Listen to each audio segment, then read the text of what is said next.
Welcome back to Morning Wood. The 2020 Major League Baseball regular season is over. 16 teams are going to October. Tomorrow morning show, we'll have an American League playoff breakdown, and then the next day, we'll have the National League plus the reaction to all the games that were played on Tuesday. For now, let's take a look at some of the stories that happened over the weekend.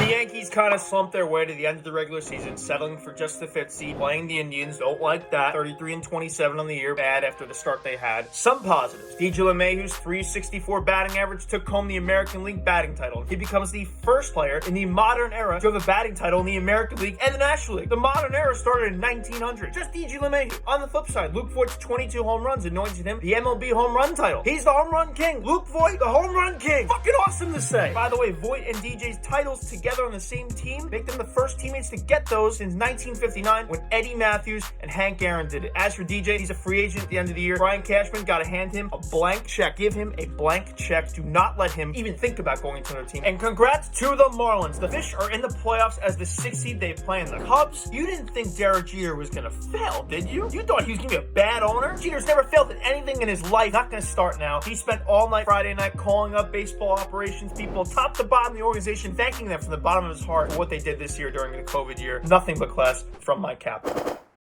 Well, the Oakland A's are finally able to put a bow on their season. How about Ricky Montas? Career high 13 punches. Love to see that. You know what else you love to see? MV Beebs locking down the Triple Crown. Also, MV Beebs, he's going to be squared off against Garrett Cole in Game 1 of that wild card game. That is must-see television. Lock it in. You know what else? Ducking ass Astros. They're going to play the Minnesota Twins. The Astros get the shit kicked out of them anytime they play away from home. The Twins kick the shit out of everybody when they play them at home. Guess where that game is? It's in Minnesota. White Sox, Dave, you rotund son of a bitch. We're coming for that ass. And believe it, I don't give a damn how many chains Jose Abreu wears to the fucking plate. It's gonna be slice and dice time!